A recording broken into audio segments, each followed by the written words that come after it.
Popcorn World.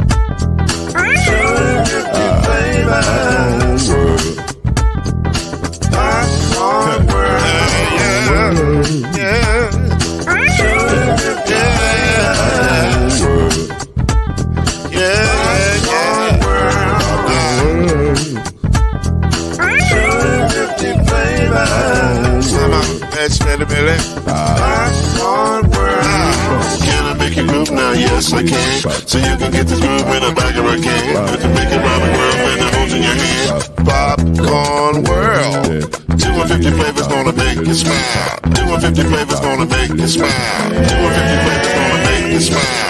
I said popcorn make you smile. Ah. Popcorn World.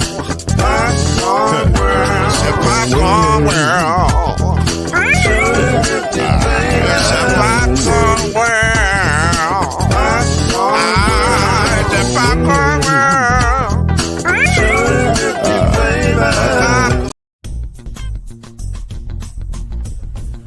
You're now listening to the Brothers of the Five. At shooting guard, it's your boy, Killer Cam. At small forward, it's Reggie Love. At point guard, C Major. At power forward, Al B. And at center, Mr. Noise, Lloyd Spence. And now, the Brothers of the Five. Add one more plus me and do the five. Yeah. Keep it on the floor. Who's back in the house? It's your boys, them from the Five and whatnot. C Major's right there. You can see him right there on the screen. Point the other way. Huh? You gotta point the other way. No, I'm right. On my screen, I'm right. I don't know about your screen. I'm right. Now, My screen is this. right, on your screen, you got to go the opposite way. On my screen, I have fixed that problem, and the mirroring is over, and you're right there. There you go. It's good to see everybody, man. The Five is up and running. It's been a ramp up. But next, just to make a quick announcement, like church announcement, I guess, we'll be back full swing. Everybody's full swing starting Tuesday, February 6th. So, but you'll see some announcements about that coming up. But making an early return back to the game. There he is. Hey. Make me change clothes. What's up? What's up? I didn't know he was wearing Rangers gear. Hey man, you know what? I had to come back representing a little. Hold on, man. You gonna make me change. Good to see you, man. Good to see you, brother. You guys, Reggie Love is in the building. Hold on, y'all talking amongst yourself. Reggie Love is what's fine. happening, man? How's everything going, man? Man, it's good, brother. Good, man. Mine is good. Mine is clear. I got no complaints, man. How about You look fantastic, Reggie. That's what's up. Yeah, let me Yeah. pull a Chad and turn it backward like this, like Chad. Well, I can go ahead to the back as well now. I ain't, I'm with all of it tonight. Pull a Chad. Let's do it to the back. I'm with all of it tonight. I don't even care. Yeah. But I gotta join you since you done brought out the Rangers gear. Let me go on and just do it. Let me go. This was I keep my championship shirt closed. I don't let it go too far. Hey, So it's my championship so shirt stays real. My championship shirt is on the way, and Reggie, I need you to do one thing. What's that? Acknowledge me. What? What am I acknowledging you for? It's another Michigan thing. Oh man, Yeah. congratulations, man. I got to give you props. And you did say they were going to win it at the beginning of the year, but I think their reign is over. Their coach is going. So, but It's over. That's a wrap. You don't have faith. Enjoy it while you can, can, Chad. You don't have faith in the black coach? I do. I I have faith in Deion Sanders. I really do. Yeah. Wow. I do. Hey man, it's about to be Black History Month. Y'all can't be acting like that. I know it, man. You're right. We can't be getting into these black on black crimes right now. We gotta move on to something else. Exactly. Okay, well listen, we coming in hot right off the top. Question one, Man, what a weekend is all I can say. Championship week is over. We watched it. We experienced it. We have thoughts about it. We have thoughts about what happened versus what happened. You know what I'm saying? So let's talk about it. Let's put it out there, man. My first question to the panel is very simple. Did the Lions and Ravens choke, or did the Chiefs and 49ers take those games? Should we take one game at a time? Is that Yeah, absolutely. We'll start wherever you want to start. We'll start with the 49ers and the Lions. Okay. I think it was, to me, the big MO swung. I just think it swung, to be honest with you. I don't think the Lions choked. Like any team, like any game, one or two plays can change the whole outlook or the whole game, situation there. And I think that's what really happened. Now, everybody's is on, what's the Lions coach name? I'm sorry. Dan Campbell. Dan Campbell. But will we be talking to Dan Campbell if the receiver caught the ball right now? Reynolds, yeah. Yeah, Reynolds, and just don't forget, Reynolds he dropped two crucial passes. Two, not one, but two crucial passes. Yep. But you think about Dan Campbell. This is what got them there. Why would you change? 49ers, perfect example. You run the ball. You're down 17 points. Did the 49ers ever stop running the ball down 17 points? No. That's what's got them there. Yeah, they stayed true to who they were. Yeah. And let's think about the Lions. They stayed true. Tell me something. Now, we could say, well, that last timeout call was crucial. I think, if you take a field goal or you do another passing play, you still have 3 timeouts going into after the onside kick. But both teams stayed true to what they were. And I mean, Dan Campbell gambled all year long. He gambled on the Cowboys. Technically, he should have won that one. He gambled. That's who he is. Right. So, and his players rally around him. His players take his same attitude. So what are we complaining about Dan Campbell for? I don't understand. So yeah. No, go ahead, Reg. No, go ahead. Okay, I was just saying, yeah. I mean, I definitely agree with what you're saying. I think that the Lions were just, they were the young pups that just got there, and I don't think they just know how to close. And that does, hang on Dan Campbell and his decision making and different things that he had during the year. It just caught up to him in the playoffs when it's one game elimination. I feel like they didn't know, since they had that lead, they didn't know how to step on their necks and just keep them down. And they you can't let a good San Francisco 49er team, have any kind of momentum or think they can stay in the game because they're going to always come back because they have good players. So I think they were just, the prisoner of, them having all that time still in the game and them having that time management and just them not knowing how to close the game. So I think that's what kind of hurt. It may have been a little bit of both. Maybe. Those drop passes were very concerning. Because you can't ask Jared Goff to play any better than he played. Like he put the ball exactly where it was supposed to be on all 3 passes, not just the 2 to Reynolds, but I forget the other receiver that dropped the ball, but to him as well. He did his job. I don't have as much problem with the 4th and 2 call with 7 minutes ago, because that is their identity. That has been their identity all season long, and it has worked for them. And if it had worked in that play, which the play technically did work, he dropped the ball, then it wouldn't have been a big deal. So you can't really argue that one. Listen, Dan, I think Dan's problem came down to you have to know when the mission is accomplished. And what I mean by that is you've spent the last 3 years motivating and putting belief in this team that they can win any game, that they can win any scenario, that they can accomplish anything they set their mind to. Well, guess what? They got it. They went up on the 49ers in their building by 17 and 21 points, right? Mission accomplished. Now you got a coach to win.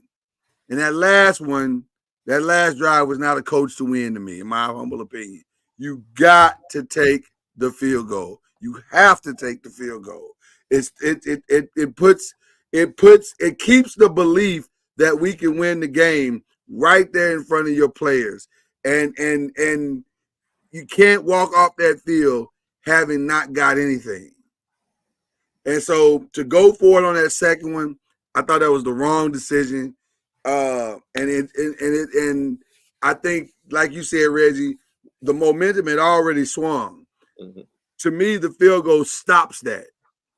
And it says, okay, we're fine. Guys, we're fine. See where we are? This game is tied. We're good. They haven't taken us out of the game. We're still good. So now, then you get down to that last one, and then you can call a different play in the end of that game and go for it instead of trying to rush. And I didn't agree with the trying to rush the ball at that moment either, man.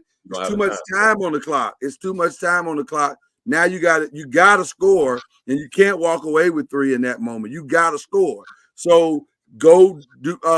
You got plays in your book to score. You got to go score. So I think the end of the game exposed the youthfulness of this new regime of the Lions. And I'm not just talking about the players, but I'm talking about the coach as well. And so I think they will learn from this. But I also think they're now in a very difficult situation because this is probably the last year for a while that the Packers are going to be vulnerable. I think the Packers are going to be really, really good going forward. And you're going to have to fight them to get out of the division. And that might be the only path to the division, to the playoffs. You never know. The NFC was surprisingly a little better than I thought it would be toward the end. And so it's going to be interesting to see the adjustments that everybody makes this offseason. But I think Dan Campbell told his team, right, hey, man, you only get so many chances to do this. And when you get the lights come on and you get a chance to do it, you got to take advantage of it, which they did not. Shout out to that's my agent. He said, take the field goal. So I agree. You got to take the field goal. What about the Ravens? Did they choke it out? Stephen A. said that Lamar choked. He said Lamar choked. No, it's interesting. I'm gonna put these numbers behind you guys on this one. Okay. And the obvious numbers. And let me say this first. Mahomes will go down as one of the greatest quarterbacks that ever played this game. No question. But let's be obvious here. Everybody's saying Mahomes, and I don't think we should say that. I think we should say Kansas City. I don't think if we look back at this game, it was the Kansas City defense that won this game rather than Mahomes won this game. Here's the reason why I say that. If we can go back and look at the time, I don't think they didn't score another after the touchdown. What can you go back to the touchdown? I mean, the play-by-play. Yep. And we scroll down to the summary. Mm-hmm. And when did they have 14 points? It was 10 minutes and 56. That's the last time they scored a touchdown, people. In the second quarter. Look at that. That's glaring. That's glaring. The defense did their job. Okay. And let's go to Mahomes stats. Let's go to Mahomes stats, please. All right. I was ready for you tonight, Reggie. I appreciate that. I was ready for you. I figured you was coming with this. Here we go. Okay. There he is. All right. And I wish they had the breakdown of first half and second half, but I guarantee I don't think he had 100. He didn't have 100 yards in the second half at all. I don't think so either. I think he had 60 yards going into the fourth quarter before that big play that was 30 yards. I don't think he had 100 yards in the second half at all. I agree. So when we say this, if you say you're going to hold the Chiefs to 17 points, and we was betting the line, we would say you're definitely going to win the game. If you Probably gonna win. Yeah, you're absolutely. gonna win this game. Exactly. So to me, I think we're not giving enough credit to the game plan of the defense from Kansas City. And they made the plays when it counted. They made the play with Zay Flowers. And I know Lord and I talked about it more than anything. They got in between the ears. I don't know if they did it or whoever got in between the ears of Lamar. Yeah. And I don't think Lamar choked. I think sometimes, I know you and I talk about this all the time, Lord. I think in order to win, and you have to be who you are. Yeah. You can't, if you've been playing this game how many years, you can't stop being who you are because you feel like somebody else says you need to be this way. At the end of the day, it's wins and losses. Not almost, and I did make it this far. It's wins and losses. So I don't think he choked. I just think we don't give enough credit to Kansas City Chiefs defense. I think Mahomes played a great game. And let's believe ourselves. I believe Kelsey probably had 9 catches first half and maybe two catches the second half. Yeah, he had 111 yards total, 11 catches. But I agree with you. I don't think he had any catches. He may have had 2 in the second half. Right. But I want to build on something you just said, Reggie, and I think it's important to talk about this. There's a quote that's going around, there's a clip that's going around on the internet right now. Shout out to Inside the NFL, because they had, guys mic'd up for the game or whatever. And there's a quote of Odell Beckham Jr. on the sideline with Lamar Jackson. And he's basically telling them, he said, man, we got to let you go do what you do. Mm-hmm. We got to let you do what you do. Right. We got to somehow find a way to let you get out there and go and run and do what you do. That, to me, is where this game was lost. So I'm not going to say it's a Lamar Jackson by himself failure or a choke job. I think this is a total philosophical and psychological choke job from the organization.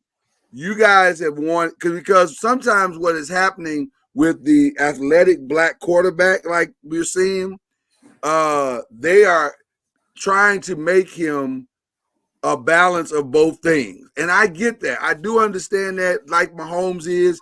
Mahomes is the perfect balance of both things. He can take off with his legs when he needs to. He can throw the ridiculous pass when he needs to, whatever. However, even Mahomes is not Lamar Jackson. Mm-hmm. Yeah. He does not have the leg that Lamar Jackson has.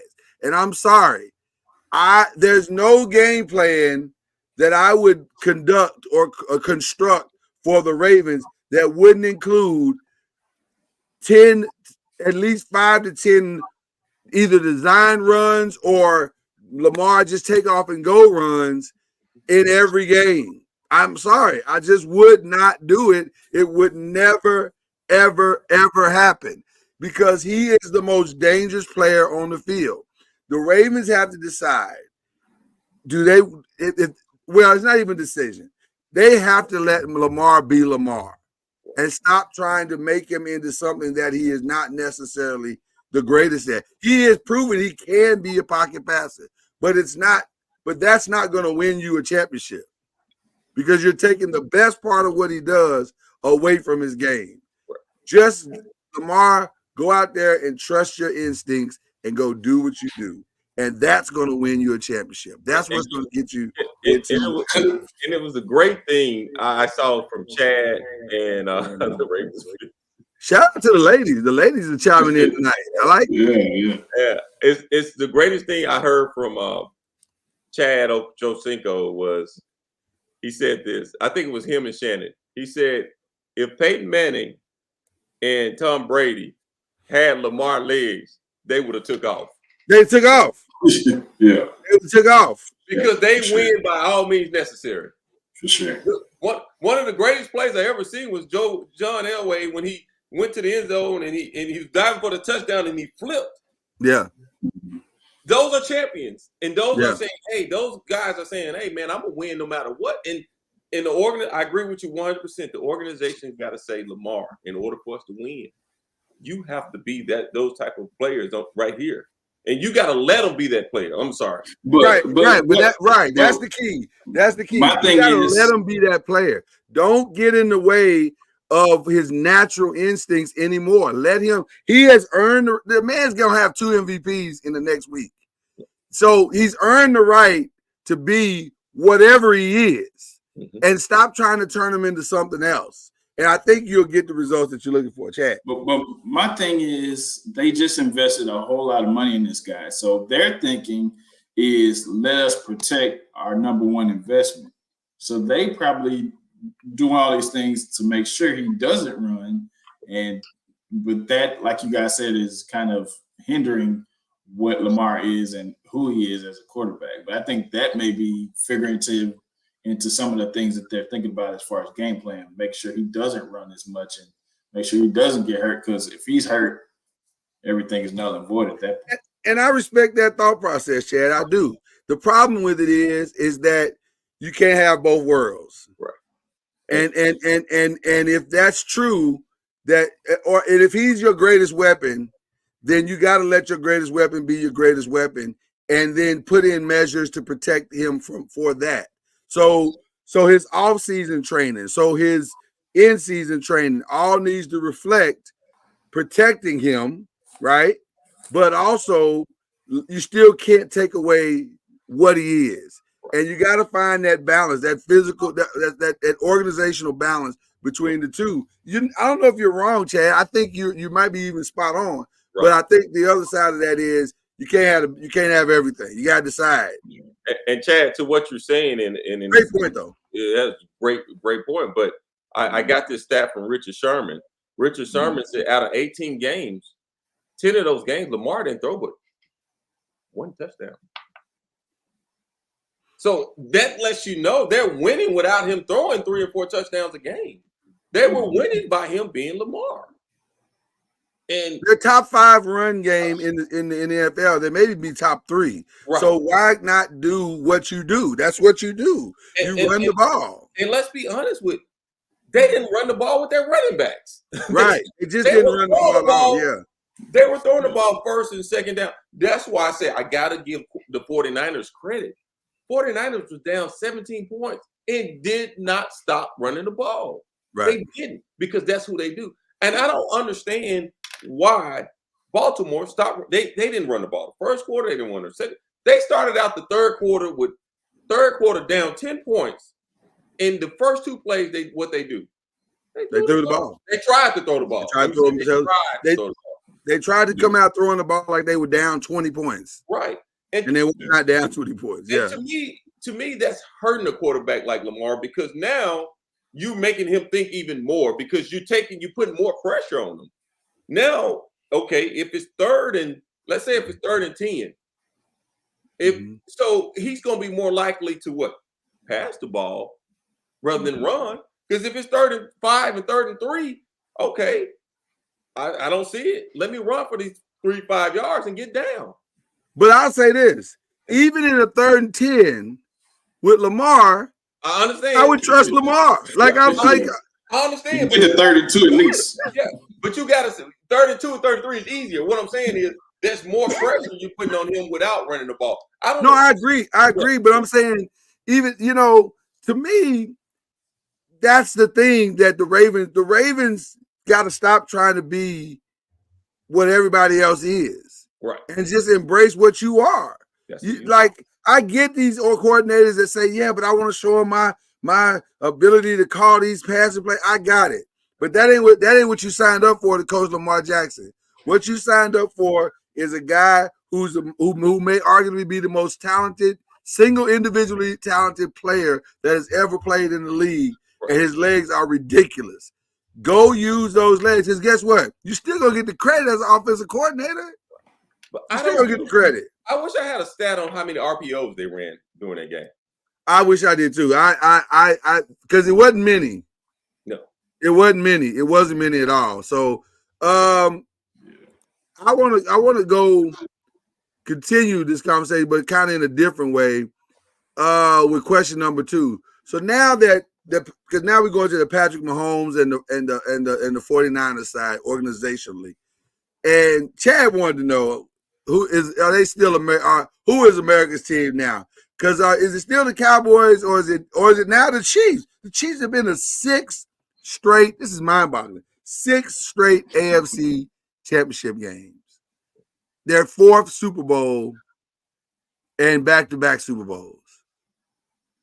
The 49ers been to 3 or 4 AFC championship games in a row. And now they headed back to the Super Bowl.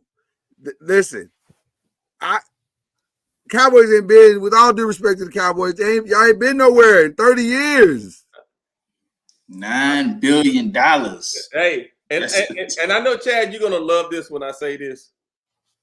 Nobody fans travel like Cowboys fans. Nobody fans are around the country like, brother. They played LA one game, and I thought half the stadium, SoFi Stadium, was Cowboys. Yeah, but that's a bad example because don't nobody go. People in LA don't rock with the Chargers for some reason. I don't know why. Now that may change with Harbaugh coming. Yeah. But you're right. They folks be taking over SoFi. We got fans in Mexico. SoFi is nice. But you go to you got fans in Mexico, brother. Right, but everybody got fans everywhere, Chad. That don't mean nothing. But so I agree. I see where I agree, but when you watch the games, and no matter who the Cowboys play, even their visitors, you see the ton of them jokers.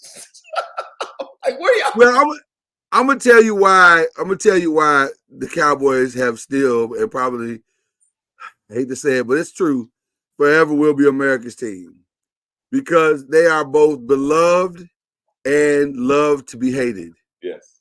People hate the Cowboys. They hate them with a vitriol and passion of 1,000 suns. So the fact that that a team can draw both sides, that's really what makes the Cowboys so popular. Right, the fact that people love them and they hate them both at the same time. You can't say that about the Patriots. People, the divisional opponents hate the Patriots. The divisional opponents hate the Chiefs. Yeah. The divisional opponents hate the 49ers, right? Everybody hates the Cowboys. Right. That's just what it is. They love to see. First Take and Get Up had their biggest ratings of all time on the day after the Cowboys were eliminated from the playoffs. Yeah, everybody loves to talk about the Cowboys, good or bad. That's what I'm saying. So you gotta kind of give them the nod on that because that's just, I mean, unfortunately, that's just what it is. So I hate to say it. Go ahead. But my thing is, I'm looking at it generation, like airily, like in the 90s, Cowboys, in the 2000s, Patriots. I'll give it to the Patriots in 2000s. Currently, the Chiefs, based off of winning, popularity, you see Patrick Mahomes, and now you see Travis Kelce on commercials and different things like that. Time out. It ain't Travis Kelce. It's Taylor Swift. Well, we'll get to that because Travis Swift. Travis, because she's making them a lot of money. I heard $331 million for her. And see, I don't even understand that number. I don't even understand where they got that number from. So I saw that stat too. I don't believe that. The Chiefs are gonna make that money whether she was out there or not. Right. They not nobody. I mean, I listen. I get it. I'm sick of seeing her because I don't really care that much. And every time I see her, it just reminds me that Travis Kelce's an idiot. Because I mean, bruh, this is not an upgrade. I'm just gonna tell you the truth. Now you can say it's an upgrade financially because she got long money. You know what I'm saying? So that part's an upgrade. But come on, bro. Come on. I'm gonna leave it there for now. But come on, bro. Yeah. I'm just saying. All right. All right, let's go to question 3 then. Maybe this is a little easier. Is Patrick Mahomes right now the greatest quarterback of all time? Or is it somebody else still? Come on, man. Still the GOAT. No. Still the GOAT. It's not. My question is, we all know Tom Brady is the GOAT. who was before Tom Brady? Y'all would say What is he the GOAT of? Hold on. Everybody says that. We all know Tom Brady's the GOAT. Okay. He's the greatest of all time as what? Winning? winning? I would say winning. Okay. So now, to me, that is undeniable. He is the greatest winning quarterback of all time. So he's the GOAT. So yeah. So what before He's him? winning of all time. But is he the greatest quarterback of all time? Well, once again, we come to that same scenario that we come in basketball. I don't think we can say all the time because the game is played so much different in each generation. We know that some of these receivers that play today, they could play in the late 80s and 90s. They could or couldn't. They couldn't. Like who? Give me an example. Come on, man. Some of these little small dudes come across that lane with Ray and Dennis and Steve and all those guys. Okay. Very good. They're not making it. They ain't making it. But here's the thing. One thing Tom Brady said this is one thing about the quarterbacks today that he learned, I guess, when he was playing, that they put receivers in harm's way. In the game today's receiver. They put them in harm's way. Right. When he had his receivers, man, he'd throw a ball in certain place. Those boys low down, they go low and they on the ground rolling. You couldn't hit them. And so, but that's a generational thing. So to go back to what I'm saying is, it's just like the NBA, man. We can claim a GOAT of a generation, but we can't claim a GOAT of all time because the game is called different, the game is played different. It's just the game is totally different now. Now, to your point, Lloyd, Tom Brady has the most passing yards, the most passing TDs, the best passing completion. So if we're going off of numbers plus rings, I would say that's it's hard to make an argument against him. It's a good case for that. So, I'm gonna say, and listen, it's hard to argue against him from that. But let me say this. What I've watched this young man do the last 7 years of his career, and he's only had a 7-year career, I can honestly say I've never seen anything like that. I've never seen this before. And if he can continue to do this year in and year out, it may not, I'm just going to be honest with you, it may not matter that he catches time and rings. It may not matter because this guy is he's an undeniable, like you said, Reggie, generational and maybe transgenerational talent. We've never seen anything like this guy. Right. And, you heard all the pre-talk, will Joe Burrow catch him? Will Josh Allen catch him? Will Lamar catch him? Let me tell you something. Right now, stop that ish. Don't even have that conversation. None of these guys, with all due respect to all of them, they don't deserve to be in a conversation with Patrick Mahomes right now. They have not earned the right to be talked about in a conversation with Patrick Mahomes. They're good. The only one that you could kind of say, at least Joe Burrow did beat him, right? One time. But the truth of the matter is, it wasn't because of Patrick Mahomes. It was because of other things that happened in that game.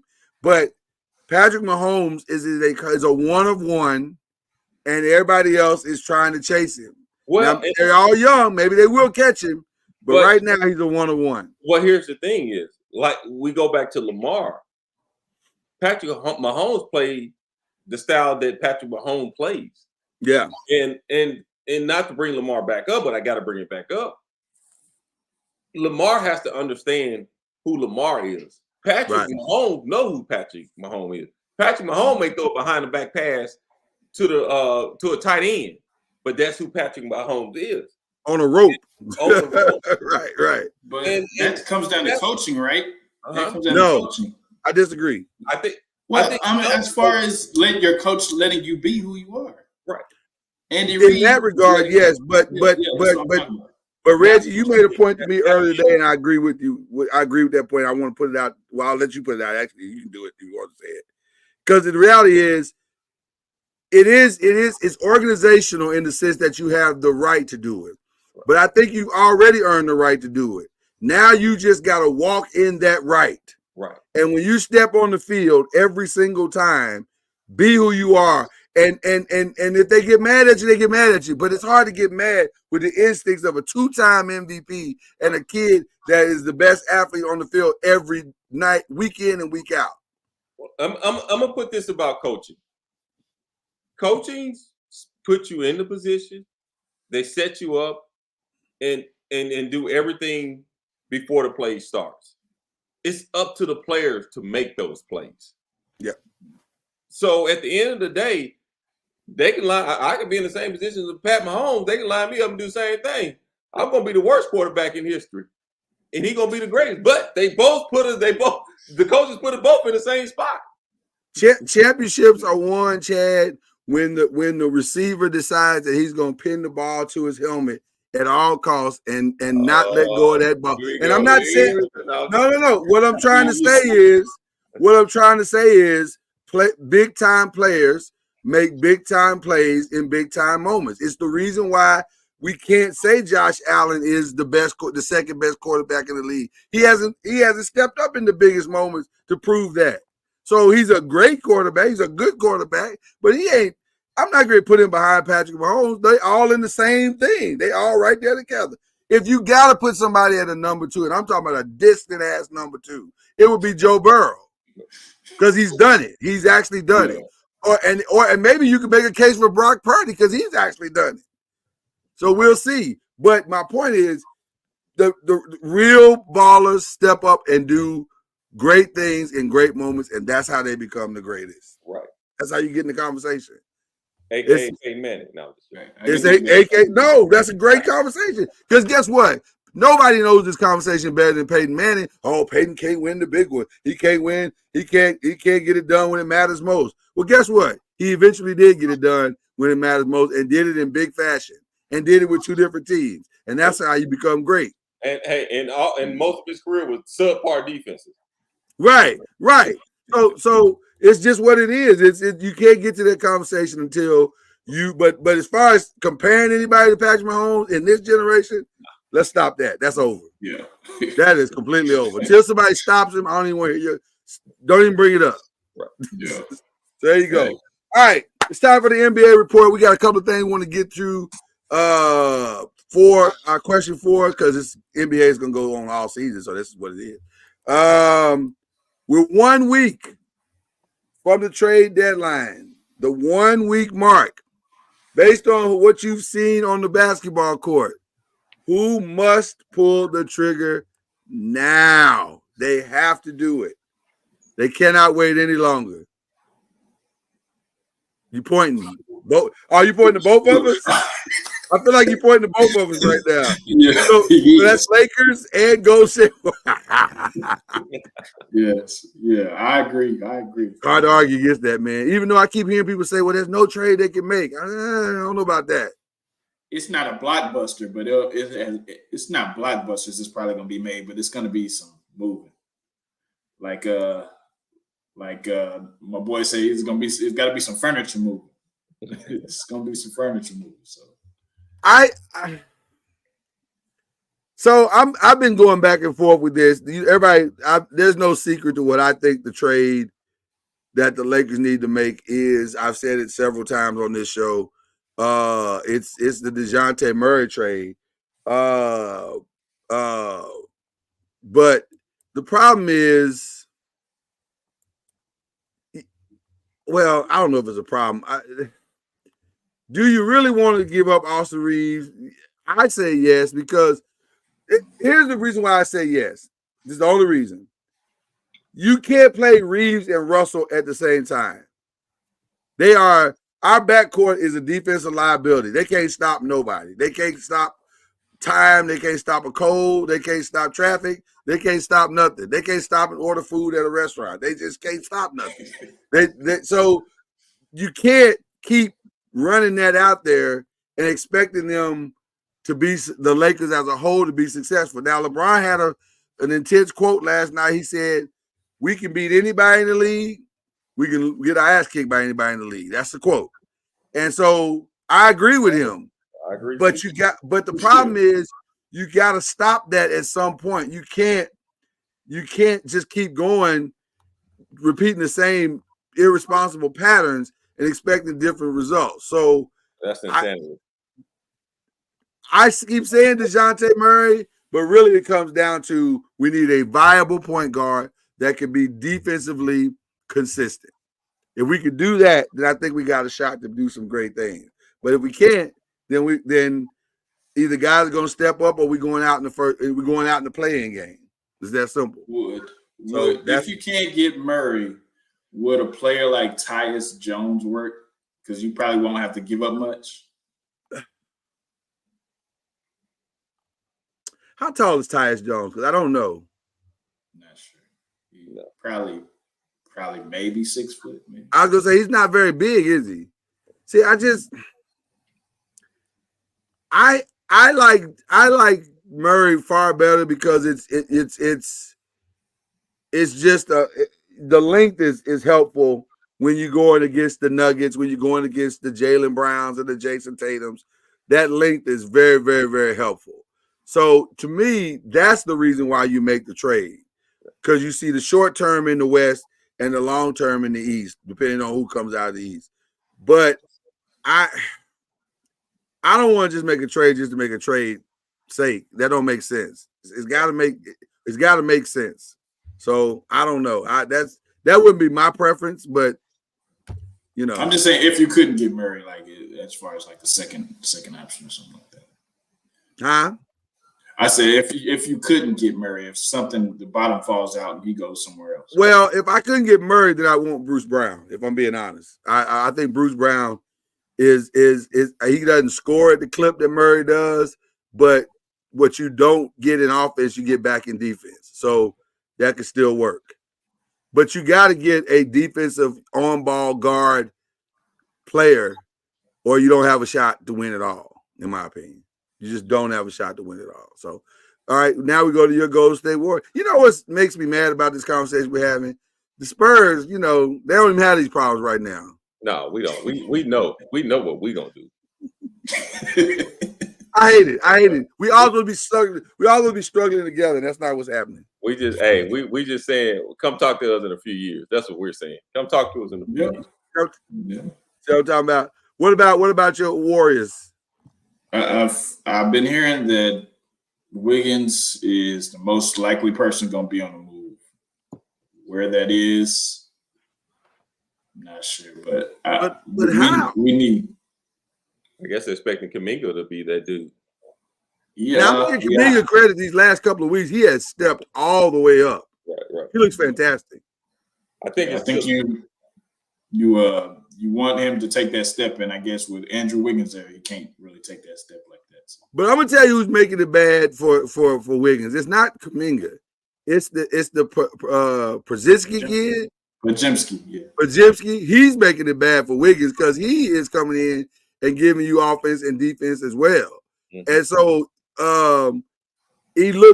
Wiggins looks vulnerable because you got people coming off the bench playing at a high level. So I'd say Podziemski, as you say his name, and Moody, those are the guys that might be in the most trouble as far as staying. What about Clay? Is it time? They've already said they're not going to move any of the big three, but they'll keep Clay. If the biggest person they're going to move is Reggie don't like that though. Of course, Reggie don't like that. Hey, he don't want to be in San Antonio, man. Reggie, why you don't like that? I mean, I just don't understand. I don't think. By the way, he'd be perfect in San Antonio. I don't think you can win anymore with the big three. I really don't. Number one is I don't think y'all have a size because you think about it, the last, the versatile big man is coming back. As a matter of fact, he is back. He's here, yeah. Here. And you think about Anthony Davis, you're thinking about Joker, and you think about the Minnesota with the Twin Towers there. They're actually starting to play pretty decent together. So if you don't have any sort of size, I think that will hurt you in the playoffs. That's what hurt you guys last year against the Lakers. The Lakers said, you know what, Golden State, shoot as many threes you want. We still going inside. I mean, of course, it was more than that, but it's just basically what it was. So to me, you have to figure a way. If I'm Golden State, if I have a short window here, one this year or next year, to maybe try to win a title one more time. After that, you got to blow this thing up, man. You got to blow it up. Well, they're going to trade for size for sure. They're going to trade for size, and then my vision would be to have Wiggins out, and then not so much depend on Clay as your second scorer. Get somebody that actually can, be dependable second scorer, because looks like Kuminga is going to come along and he's being consistent. So, have somebody else that could be that second scorer that can keep him and Curry, steady on the scoring tip. But it's those two teams that need to do it more than anybody else. Right. We all agree? Okay. All right, we're going to play a little game here. We call it I Believe or Nah, fam. Nah.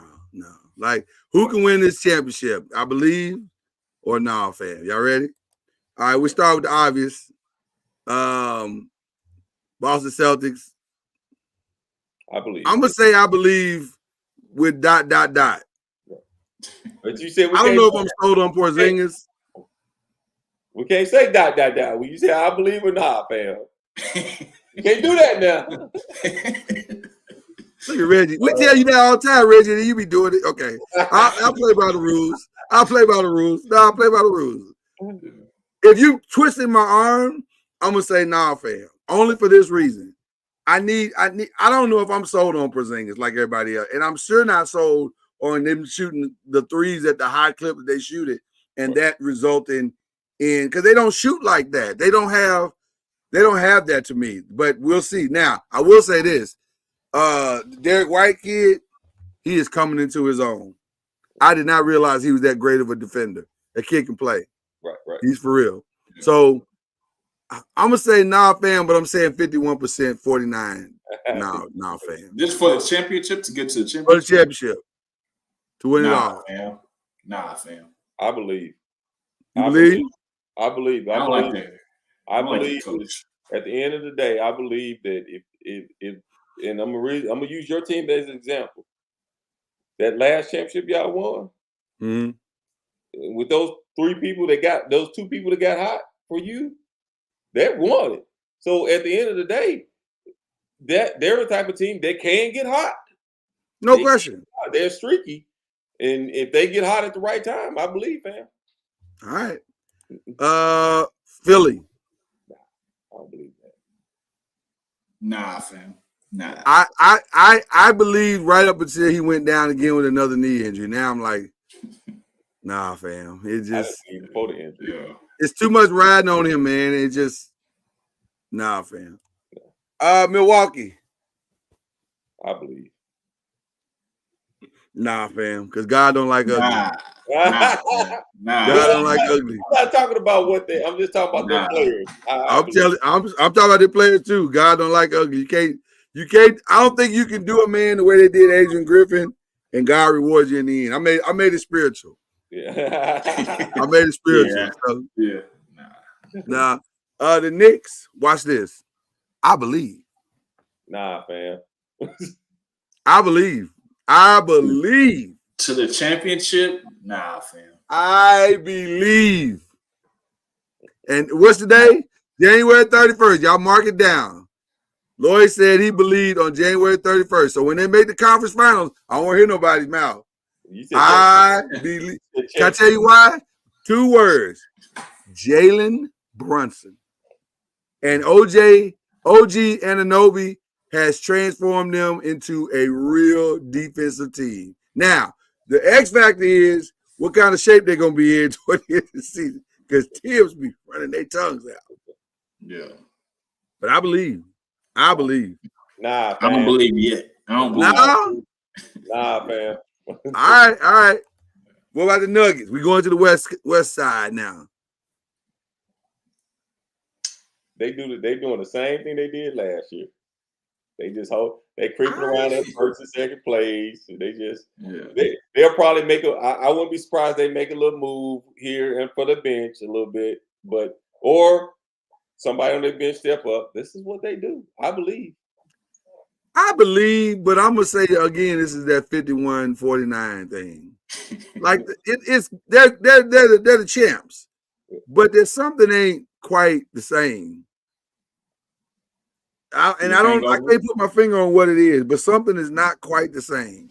The championship hangover could be. Nah, man. I don't know. Timberwolves, #1 team in the conference. Nah, fam. Nah. Nah. Though I love Anthony Edwards. But I feel like the bottom is going to drop out anytime, any second. I just don't believe in that. I don't believe in that Twin Tower. I don't either. Oklahoma City. Not yet, fam. Not yet. Not yet, fam. I like that. See, you just changed up the rules, man. My bad. You just changed up the rules. Nah, fam. Not at all. Oh, man. They on their way, but not yet.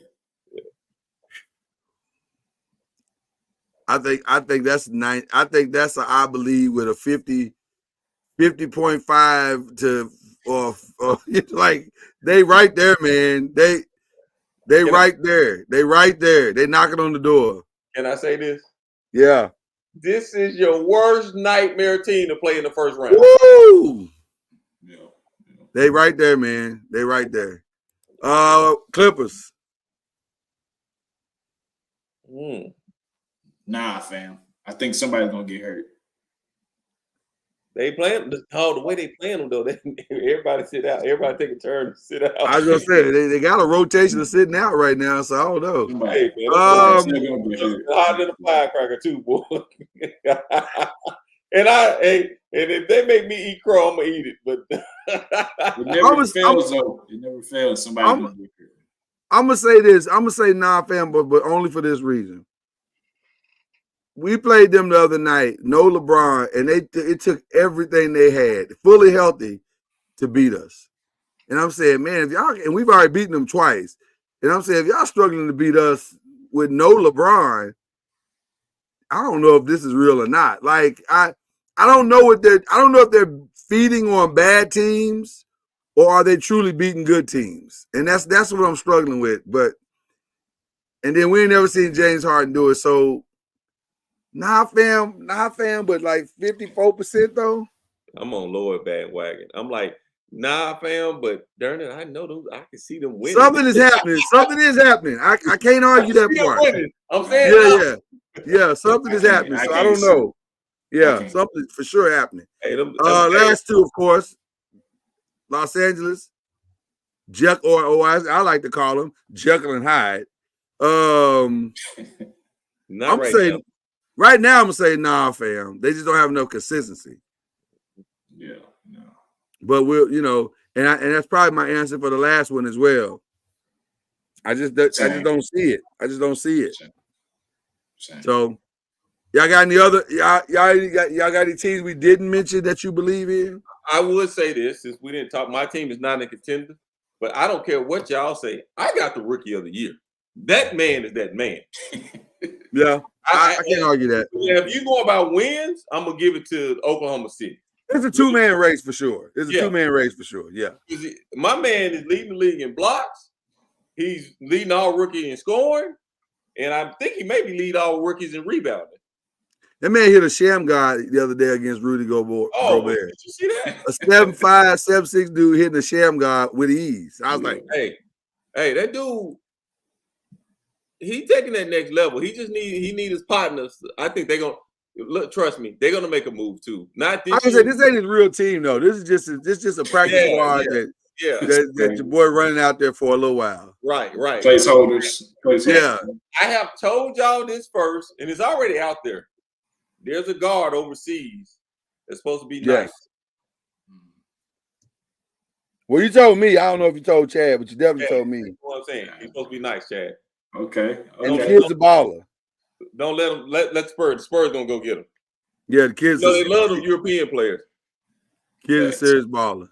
Speaking of, go ahead.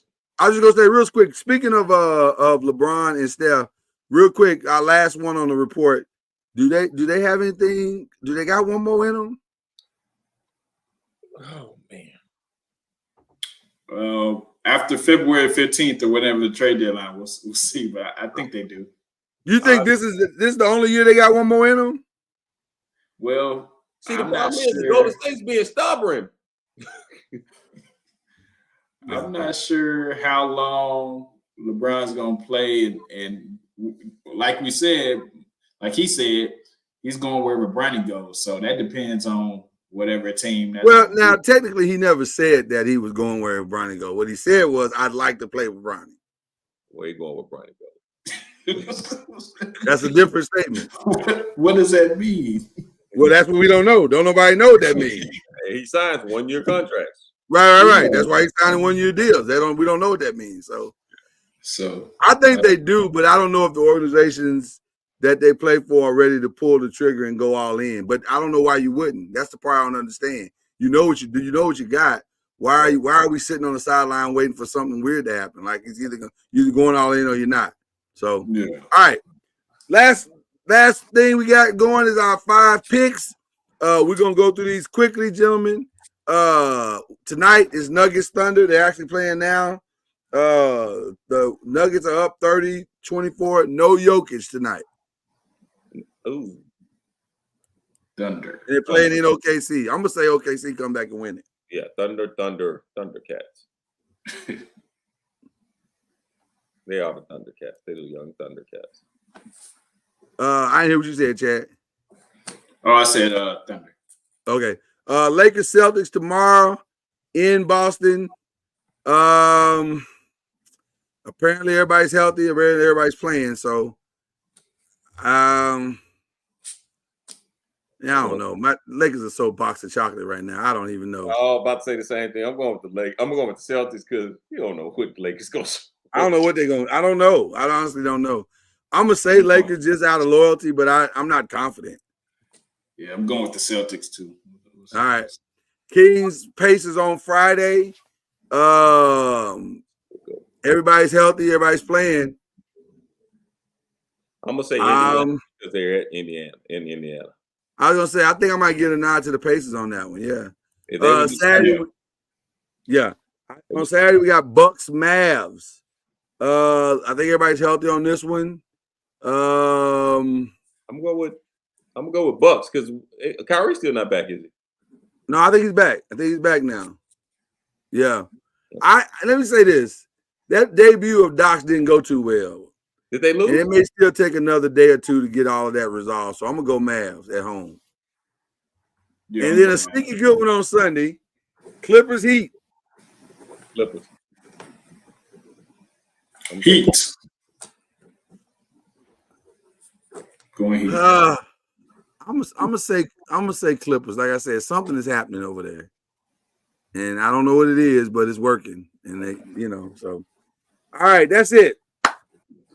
That's it. Anybody got any shout outs? Reggie, I'm gonna turn to you first. Oh man, because you know what it is. Shout out to you guys, man. Glad to be back with you guys. So definitely have some mind clearing things. God is good, guys. God is good, and we're gonna keep all the time. 2024. Right. We're gonna make it do what it do, guys. So shout out to you, Reggie, for getting me back in my championship shirt tonight. I wasn't even planning to do that. I go a different route.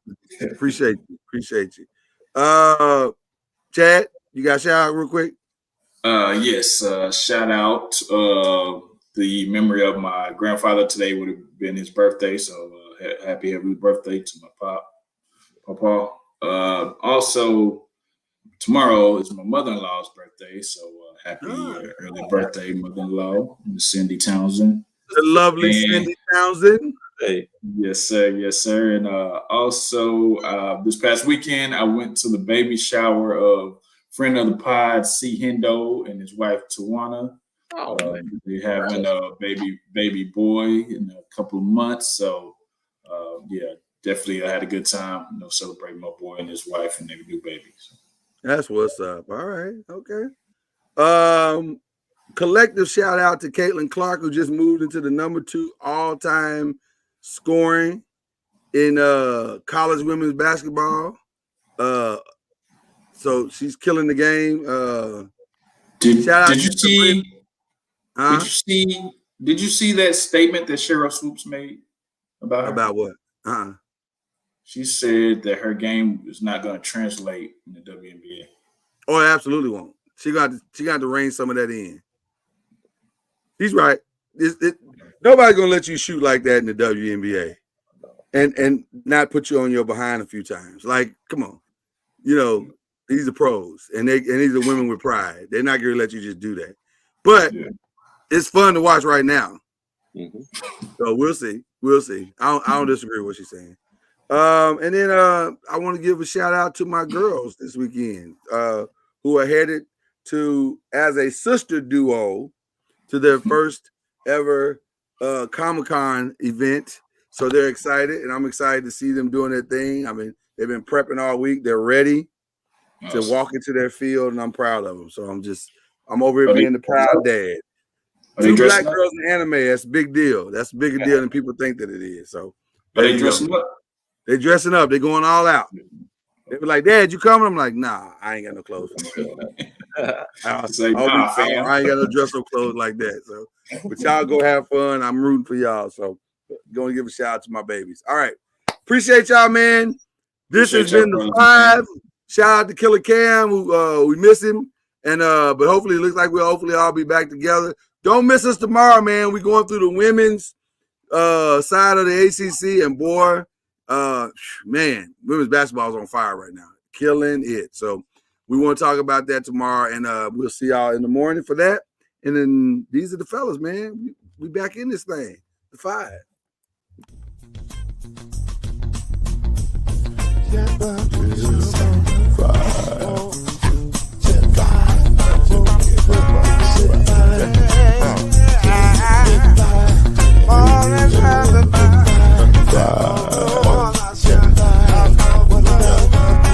Five will get you 10 when you're plugging in with the 5. There's no mystery.